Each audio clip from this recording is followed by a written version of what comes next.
gudoomiyaha xisbiga mucaaradka ah ee UCID injineer Faysal Cali Waraabe oo ku sugan magaalada Burco ee xarunta gobolka Togdheer ayaa waxa uu kormeer ku tagay jaamacadda Faca Weyn ee Alfa University ee magaalada Burco mid ka mid ah faracyada waaweyn ay ku leedahay Burco injineer Faysal Cali Waraabe gudoomiyaha xisbiga mucaaradka ah ee UCID waxa ku soo dhaweeyay jaamacadda madaxweynaha jaamacadda Alfa University faraceeda magaalada Burco Professor Cabdiqani Ibrahim Xasan soo dhaweynta kadib Professor Cabdiqani Ibrahim Xasan gudoomiyaha jaamacadda Alfa University faraceeda magaalada Burco ayaa gudoomiyaha xisbiga UCID uga warbixiyay jaamacadda Alfa iyo waxyaabaha ay bixiso waxaan jaamacadda Alfa University faraceeda magaalada Burco ku soo dhaweynaa gudoomiyaha xisbiga injineer Faysal Cali Xuseen oo runtii saaxiibka dhalinyarada isla markaasna runtii jaamacadda saaxiib la xafladana laga soo qayb galaa oo ku soo dhaweynaa jaamacadda waan ku mahadsantahay boqoshada runtii aad soo booqatay runtii gobolkaagii runtii jaamacadda Alfa University muddo 5 sano ay ka furan gobolka Togdheer magaalada Burco waxaa ka baxay 4 dafcadood kala duwan waxaan soo saartaa runtii arday aad u dhisan xagga aqoon ahaan iyo tayo ahaan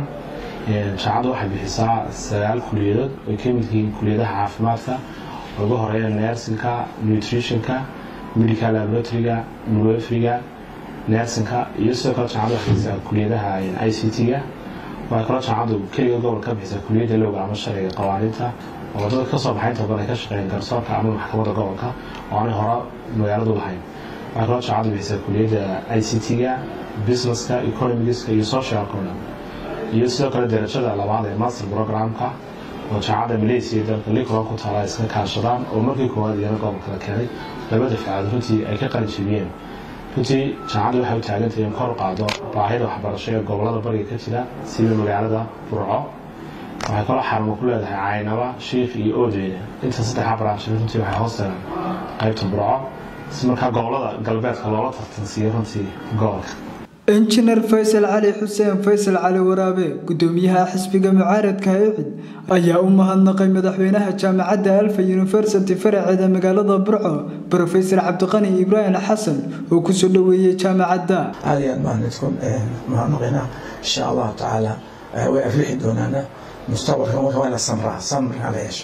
samra yeesho dalkaaga inuu wax ku tahay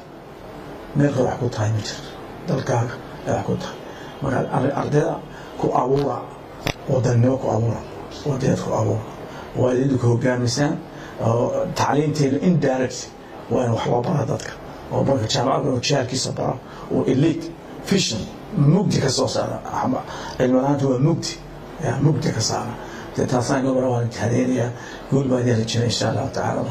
gudoomiyaha xisbiga mucaaradka ah ee UCID injineer Faysal Cali Waraabe ayaa ku amaanay jaamacadda Alfa University faraceeda magaalada Burco doorka muhiimka ah ee kaga jirta waxbarashada gobolka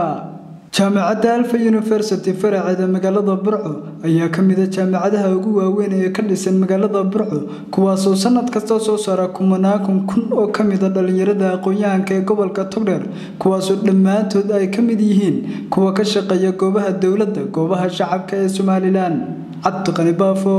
RTN magaalada Burco